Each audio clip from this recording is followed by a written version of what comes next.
Video पे एक बंदे ने कमेंट किया कि मैंने अपनी पूरी शादी 17,400 रुपये में कर ली। मैंने निकाह किया मस्जिद में, अपनी जो है ना वो वाइफ का जो घर था उनको कोलाची डिनर पे ले गया, वहाँ से अपनी वाइफ को वापसी ले आया। उस पर लोग आके मजाक उड़ा रहे हैं। एक बंदा लिख रहा है कि जी जब तक आप शादी में रिश्तेदारों को खाना ही नहीं खिलाओगे आपका निकाह ही कबूल नहीं होगा। ये कहाँ से लॉजिक्स हमारे पास आ गई हैं? मतलब अभी एक मखसूस तबका जो अमीर लोग हैं ना वो छोटी छोटी शादियां शुरू कर देना 4-5 लोगों को बुला के। हमारा मिडिल क्लास तबका सबसे पहले उस ट्रेंड को फॉलो करेगा।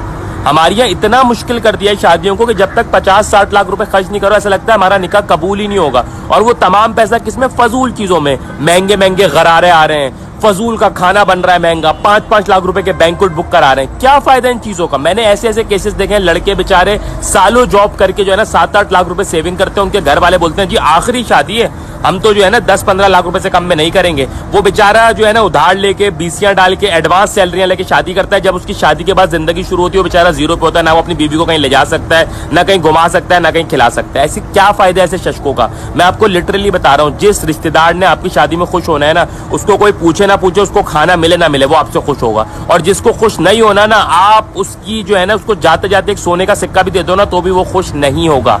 इस ट्रेंड को खत्म करें। इसमें लड़का और लड़की स्टैंड लें, बोले जी हमारा जो पैसा है हम सेव करेंगे अपनी आने वाली जिंदगी के लिए। इस शशके से कोई फायदा नहीं है। ये 5-5 लाख रुपए के गरारे बन रहे हैं तो जो है ना परियों के सूट बन रहे हैं, 8 लाख रुपए का बैंक्वेट करवा लिया, फिर खाना करवा लिया। ये सिर्फ और सिर्फ पैसे का जाया है। मैं आपको बता रहा हूँ ये हमारे अंदर जो एक कल्चर आ गया है ना ये नासूर की तरह फैल रहा है कि बेचारा गरीब बंदे पे इतना प्रेशर है कि वो बोल रहा है कि मुझे सिर्फ दिखाने के लिए जो है ना वो उधार लेके शादियां कर रहा है। प्लीज इस ट्रेंड को तोड़ें। माँ बाप से रिक्वेस्ट है जिनके बच्चे शादी और छोटी शादियां करना चाहते हैं अपने बच्चों को प्रेशराइज नहीं करें। वैसे तो माँ बाप ये बोलते हैं कि जी हम बच्चों का अच्छा सोचते हैं, लेकिन पता नहीं शादी के टाइम पे उनके दिमाग के ऊपर क्या आ जाता है कि खानदान वालों को दिखाना है, इनको दिखाना है, उनको दिखाना है। हमने फला की शादी में खाना खाया था तो आपने क्या फला की शादी में इसलिए खाना खाया था कि आप अपने बच्चे की शादी में उसको खाना खिलाएं? ये कोई मुकाबला हो रहा है? खुदा के लिए इस ट्रेंड को खत्म करें, शादियों को आसान करें। एक छोटा सा निकाह रखें मस्जिद में, लड़की के घर चले जाएं, वहां पे जो है ना करीबी रिश्तेदारों को बुला दें। आपको बहुत शौक है इवेंट करने का, एक इवेंट रखें। सर बारात का कॉन्सेप्ट ही नहीं है इस्लाम के अंदर ना।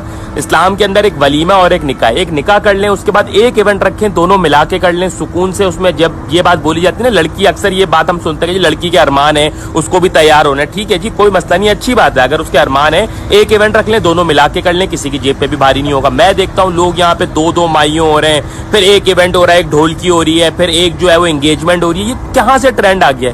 इस बात को सोचें कि जो पैसा आप उस शादी में खर्च कर देंगे ना वो खत्म हो जाएगा। कोई बाद में आप महंगे से महंगा अच्छे से अच्छा खाना रख लो, कोई याद नहीं रखता कि शादी में क्या था। सही है ना? लेकिन जिस बंदे ने कीड़े निकालने होंगे वो जिंदगी भर कीड़े निकालता रहेगा।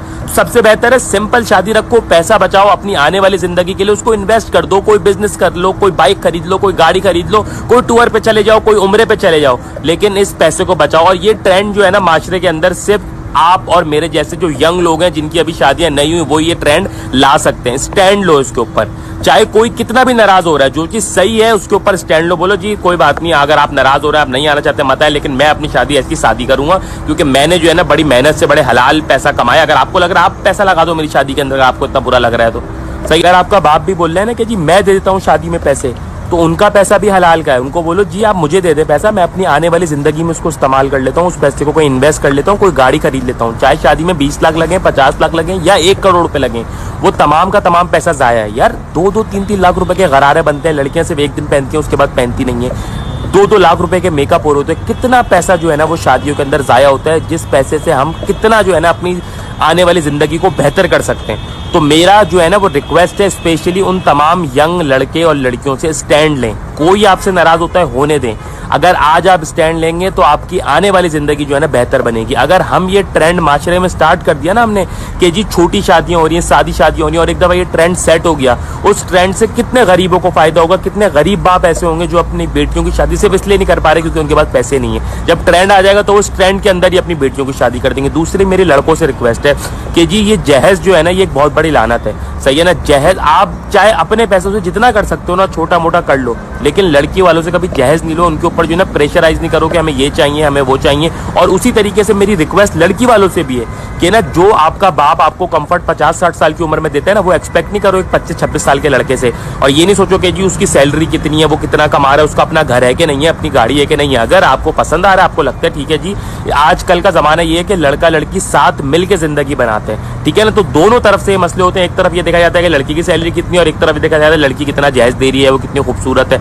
ये दोनों चीज़ें, ये सब ट्रेंड जो है ना माशरे के अंदर से ख़त्म होना चाहिए। ये सब माशरे के अंदर एक नासूर की तरह जो है ना फैल रहा है, हमारे माशरे के अंदर जहर है। तो हमें कोशिश करनी चाहिए कि हम इस शादी के कल्चर को आसान करें ताकि लोग सुकून से शादियां करें, ताकि जो लोग जो है ना वो बड़े बड़े गुनाहों से बच सकते हैं अगर आप निकाह को आसान कर दोगे तो इस ट्रेंड को आपने और मैंने, हम जैसे यंग लोगों ने आगे लेके आना है, हमें स्टेप लेना है। फी अमानिल्लाह।